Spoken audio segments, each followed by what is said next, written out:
Assalamualaikum warahmatullahi wabarakatuh.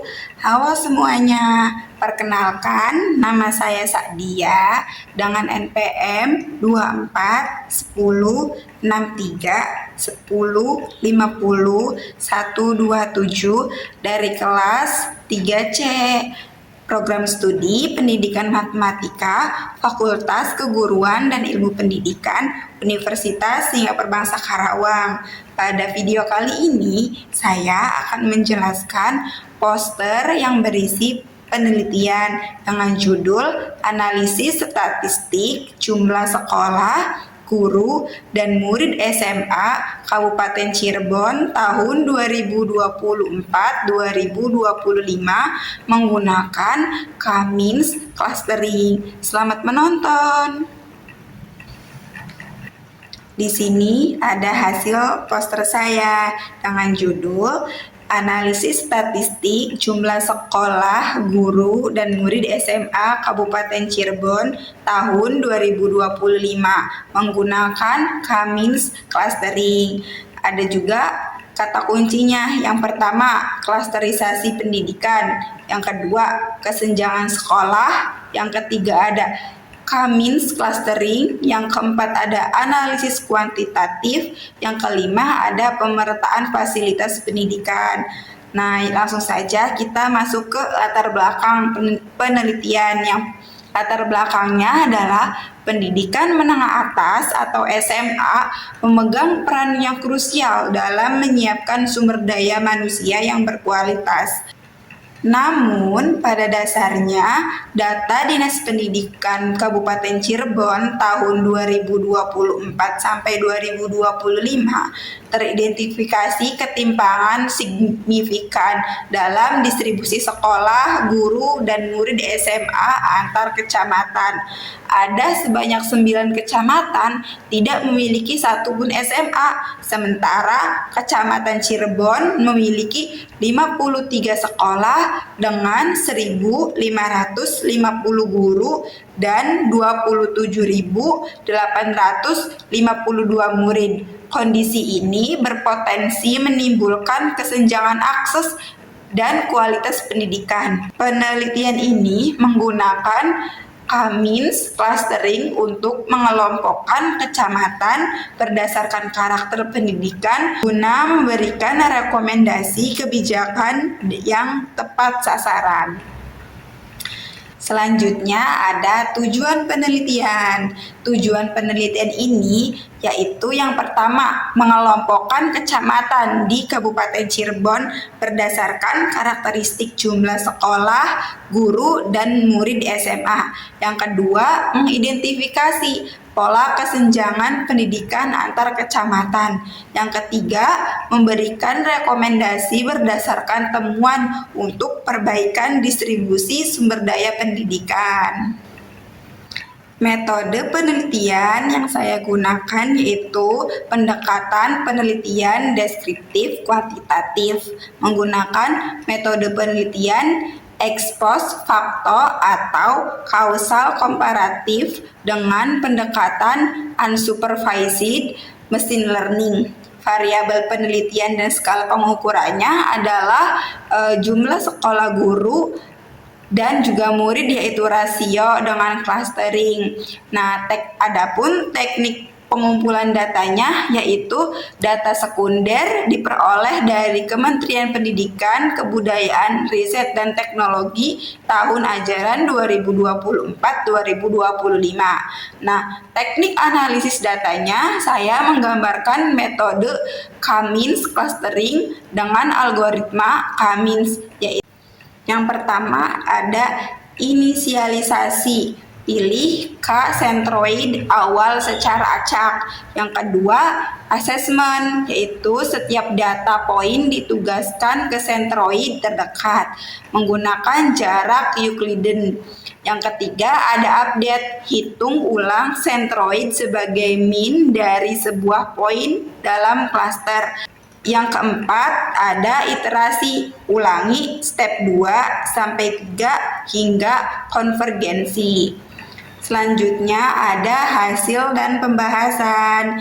Di sini ada visualisasi klaster.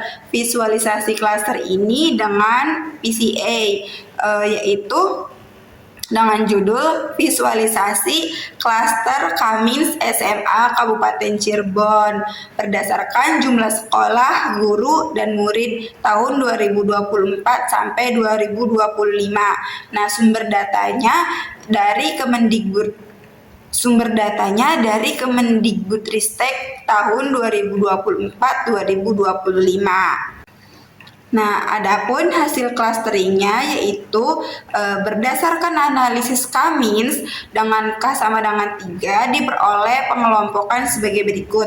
Yang pertama atau klaster 1 yaitu kecamatan pendidikan berkembang tinggi dengan jumlah 1 kecamatan yaitu Kota Cirebon dengan karakteristik sekolah sebanyak 53 unit, guru sebanyak 1.550 orang, murid sebanyak 27.852 orang dengan rasio guru dan murid itu 1:8.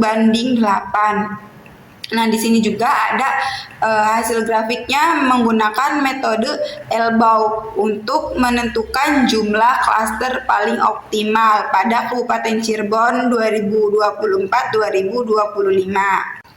Yang kedua atau klaster kedua dengan kecamatan pendidikan menengah, yaitu ada 24 kecamatan dengan karakteristik rata-rata sekolah sebanyak 22 unit, rata-rata guru yaitu 72 orang, rata-rata muridnya ada 1.315 orang dengan perbandingan rasio guru dan murid yaitu 1:18,3. Contoh kecamatannya yaitu ada Lemah Abang, Duku Puntang, Sumber, Babakan, dan juga Ciledug. Nah, di sini ada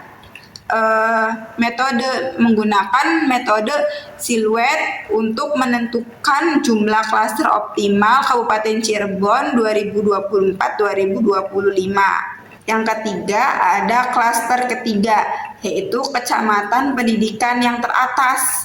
Ada jumlah 14 kecamatan dengan karakteristik rata-rata sekolahnya 1 unit, rata-rata guru 14 orang, rata-rata murid 193 orang dengan perbandingan rasio guru dan murid 1:13,8. Contoh kecamatannya ada Karangsembung, Pangenan, Talun, Weru, dan juga Kedawung.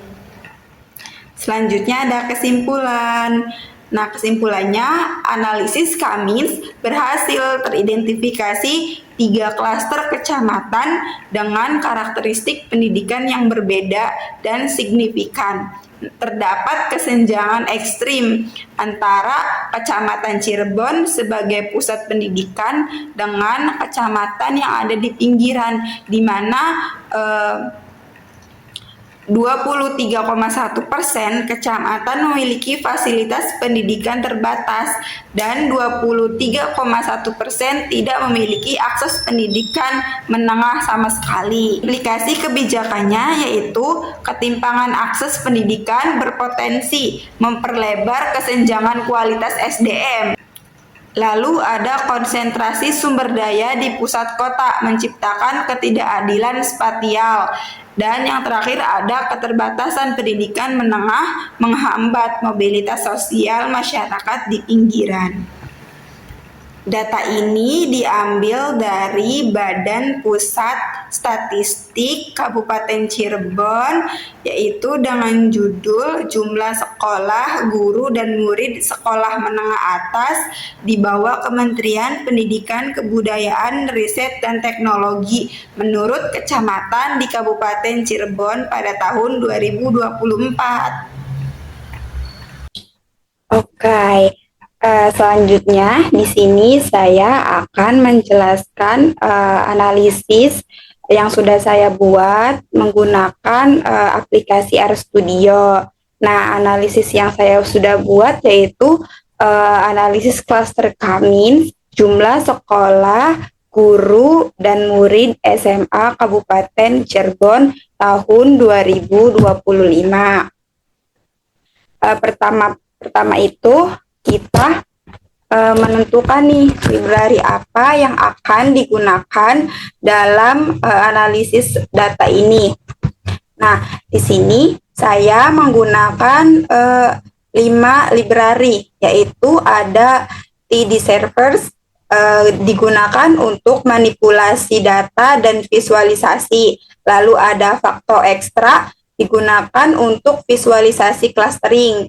Nah, lalu ada library clustering, library cluster itu digunakan untuk metode clustering tambahan.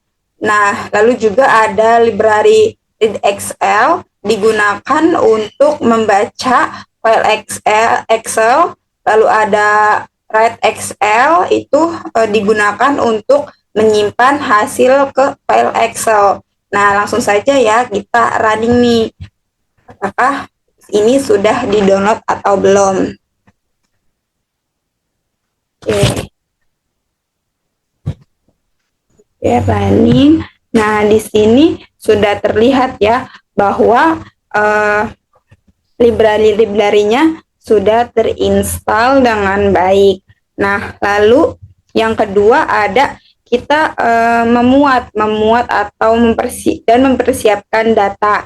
Nah, datanya itu berupa formatnya Excel gitu. Nah, nama filenya di sini ada, saya memakai data jumlah sekolah guru dan murid sekolah menengah atas di bawah Kementerian Pendidikan, Kebudayaan, Riset, dan Teknologi menurut kecamatan di Kabupaten Cirebon 2024-2025. Nah, mari kita running untuk melihat datanya.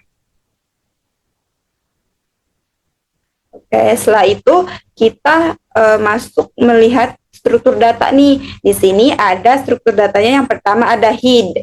Nah, head ini untuk melihat 6 baris awal dan juga di sini ada STR. Nah, STR ini untuk melihat struktur dan tipe data. Langsung saja kita running untuk menjalankan visualisasinya.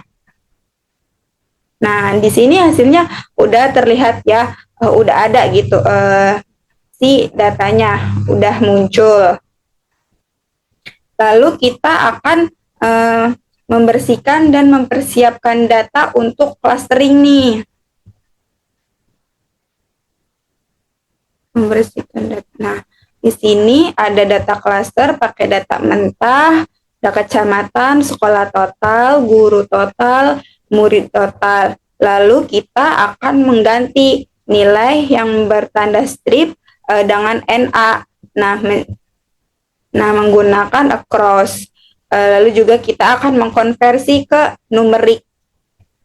Nah, tujuan di sini tuh untuk memilih variabel penting, mengganti tanda strip yang kosong ini menjadi NA dan mengubah kolom angka dari karakter ke numerik. Yang kedua, kita mempersiapkan data. Di sini kita akan memuat data dari file Excel. Nah, data mentahnya berupa Excel. Ini ada judul file data saya yang sudah diambil dari BPS. Oke, terus juga kita akan melihat struktur data nih, ada head.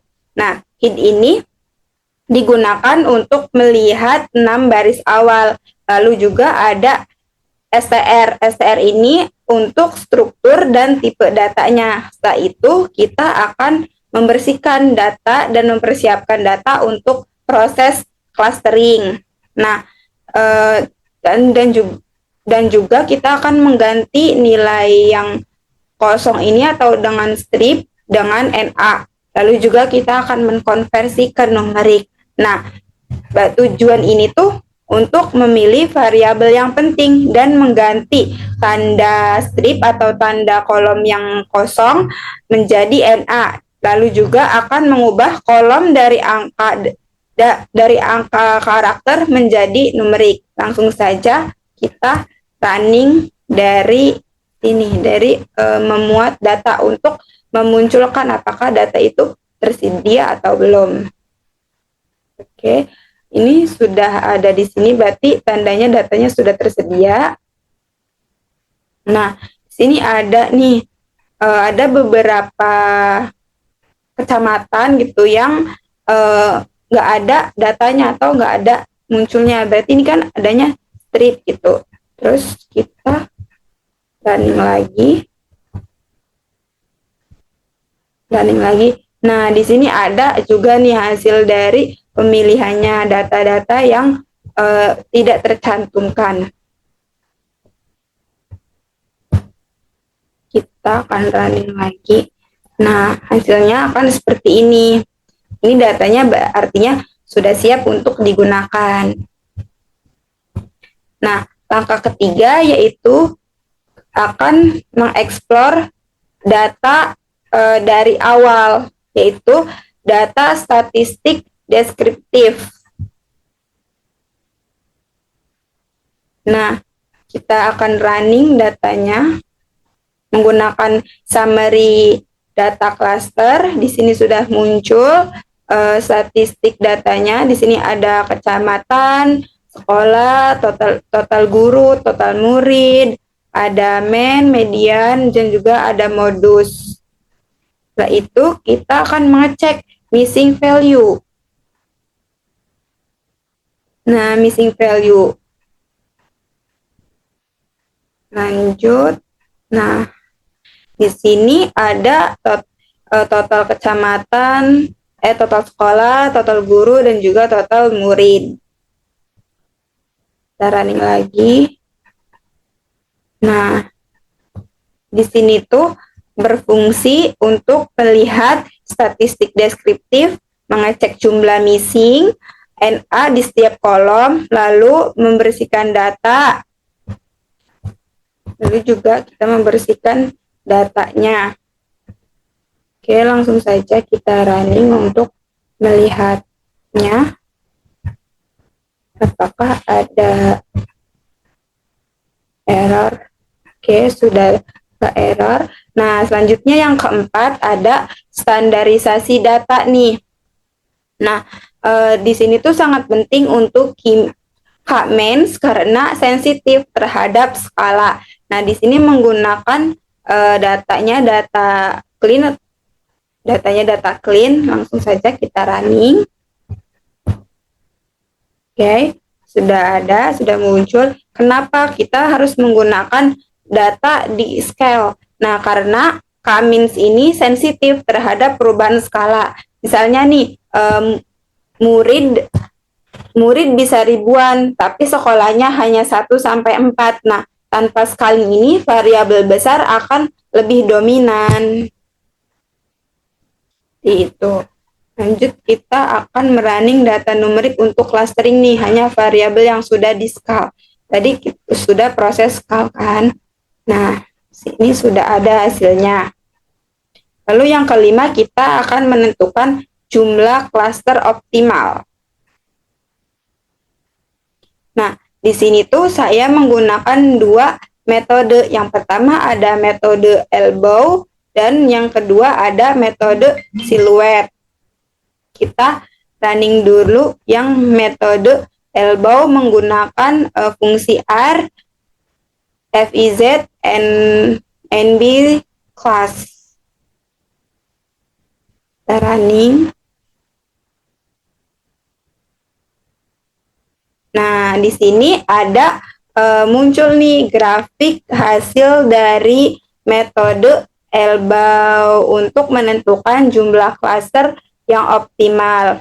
Nah, grafik ini menunjukkan nilai rata-rata dari metode elbow. Lanjut kita ke running yang metode silhouette. Nah, okay. Nah, di sini sudah muncul ya hasil dari metode silhouette ini untuk menentukan jumlah klaster optimal Kabupaten Cirebon. Nah, Grafik ini tuh menjelaskan tentang menunjukkan nilai rata-rata siluet untuk jumlah klaster 1 sampai dengan klaster 10. Nah, semakin tinggi nilai siluet, semakin baik juga kualitas pengelompokannya. Pada grafik ini, nilai tertinggi pada klaster kedua, yang ini, yang K kedua, dengan skor 0,9. Lalu setelah itu K keduanya tuh menurun sebesar 0,5, 0,45, 0,35, dan seterusnya. Ini artinya semakin banyak klaster, kualitas kelompok justru semakin memburuk. Oke, lanjut kita ke langkah ke-6. Kita akan menjalankan algoritma K-means-nya. Langsung di running saja dari sini. Nah, running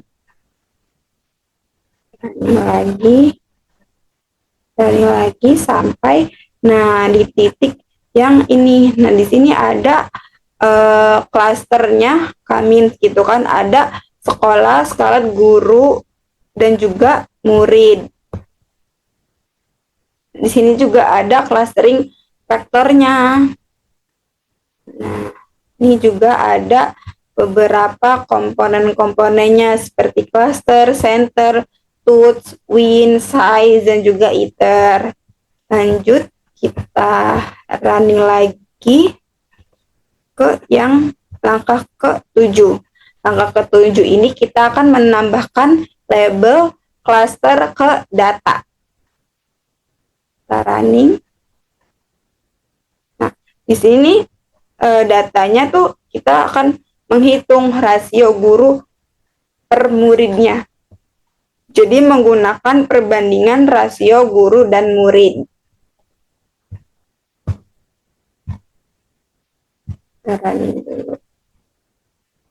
Oke, selanjutnya yang ke-8, kita akan memvisualisasi hasil dari klasternya. Nah, yang pertama ada visualisasi clustering dengan PCA. Nah, di sini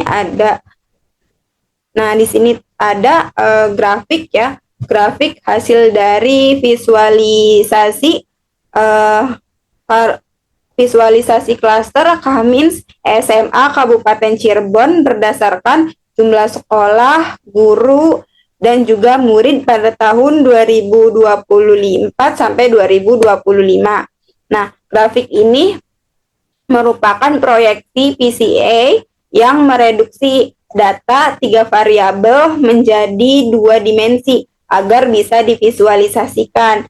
Nah, di sini ada warna biru. Warna biru di sini tuh sebagai klaster 1. Nah, kelompok kecamatan dengan nilai sekolah, guru, dan murid itu terendah atau terkecil. Lalu yang kedua ada yang warna kuning, atau warna kuning ini klaster kedua. Nah, klaster kedua ini adalah kecamatan dengan nilai sangat tinggi, terlihat sangat jauh gitu dari klaster lainnya. Dan yang ketiga ada warna abu-abu. Nah, warna abu ini adalah klaster ketiga dengan kecamatan yang nilainya yaitu sedang. Selanjutnya, kita akan memvisualisasi karakter setiap klasternya. Kita running dulu. Running lagi sampai muncul plotnya. Nah, di sini ada plot karakteristik setiap klasternya. Yang di sini ada klaster 1 berwarna merah. Nah, ini tuh artinya nilainya di atas rata-rata. Klaster ini terdiri dari kecamatan dengan jumlah sekolah tinggi, jumlah guru tinggi, dan juga jumlah murid tinggi. Lalu ada klaster kedua warna hijau, yaitu nilai di bawah rata-rata. Nah, berdasarkan gambar ini, semua bar ini yang warna hijau dinilai sangat rendah. Berarti klaster 2 ini adalah kecamatan dengan sekolah sedikit, guru sedikit, dan juga murid yang sedikit. Selanjutnya kita ke langkah ke-9, yaitu analisis karakter klaster. Kita running. Nah, di sini tuh udah ada ya hasilnya. Jumlah kecamatannya, rata-rata sekolahnya, rata-rata gurunya, rata-rata muridnya, dan juga rata-rata rasionya. Nah, tujuan dari menganalisis karakteristik klaster ini adalah untuk mengetahui jumlah kecamatan per klaster, rata-rata sekolah, rata-rata guru, rata-rata rasio, dan rata-rata murid. Setelah itu kita ke langkah. Nah, sini sudah ada ya hasilnya, itu klaster jumlah kecamatan, yaitu ada klaster ke-1 ada 13, klaster kedua ada 1, klaster ketiga ada 18, lalu ada rata-rata sekolah. Klaster 1 ada 1,1, 1,31, dan seterusnya. Di sini ini adalah hasil dari klasternya, jumlah per klasternya. Nah, selanjutnya kita ke langkah ke-10, yaitu menampilkan data hasil klaster. Kita running saja. Running lagi. Nah, di sini tuh bertujuan untuk mengurutkan kecamatan berdasarkan klaster dan juga muridnya. Di sini sudah ada ini urutannya, yaitu ada urutan kecamatan. Yang pertama itu ada Suraneng, sampai ke dengan Weru.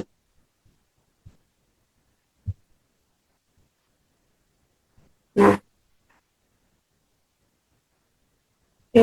selanjutnya kita akan running yang ringkasan per klaster.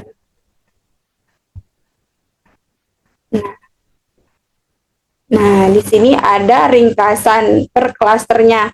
Nih, yang pertama ada klaster 1 dengan 13 kecamatan, rata-rata sekolahnya 1,31, rata-rata gurunya 19,32, rata-rata muridnya 280,32.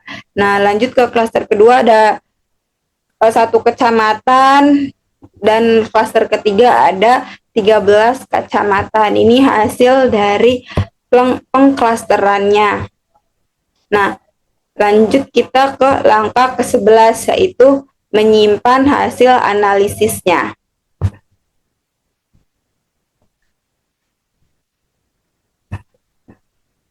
Oke, kita akan menyimpan analisisnya dengan 2 output, yaitu data kecamatan plus klaster dan juga statistik tiap klasternya. Ini kita running lagi. Nah, di sini sudah ada nih plot hasil dari pengklasterannya. Dengan judul plotnya yaitu hubungan jumlah guru dan murid per kecamatan.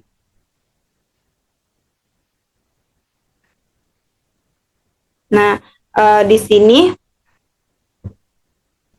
ada X-nya ini sebagai jumlah guru dan variabel di sini sebagai jumlah muridnya.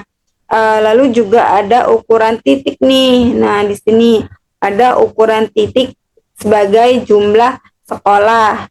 Lalu juga ada warna. Di sini ada warna biru, hijau, dan orange sebagai klasternya.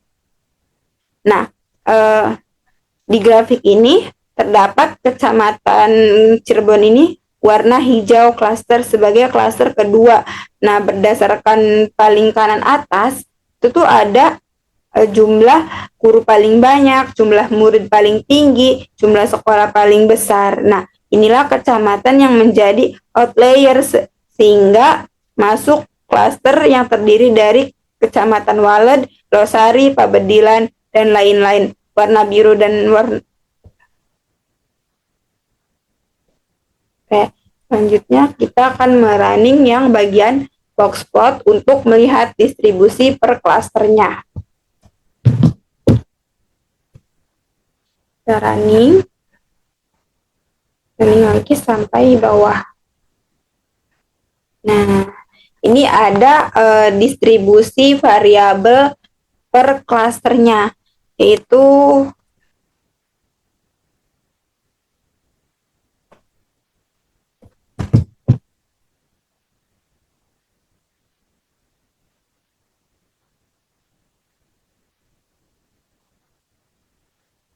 di sini ada distribusi variabel per klasternya. Di sini ada klasternya warna pink sebagai klaster 1, warna hijau sebagai klaster 2, dan warna biru sebagai klaster 3.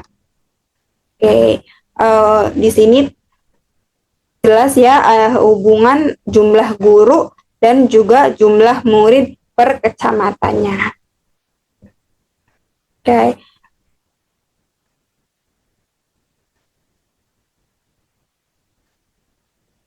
Kesimpulannya, Script R ini telah melakukan alur analisis lengkap, mulai dari memuat data, membersihkan data, standarisasi data, menentukan jumlah klaster, melakukan K-means, visualisasi klaster, analisis karakteristik tiap klaster, menyiapkan hasil ke Excel, dan juga sudah rapi dan lengkap sesuai dengan alur dan juga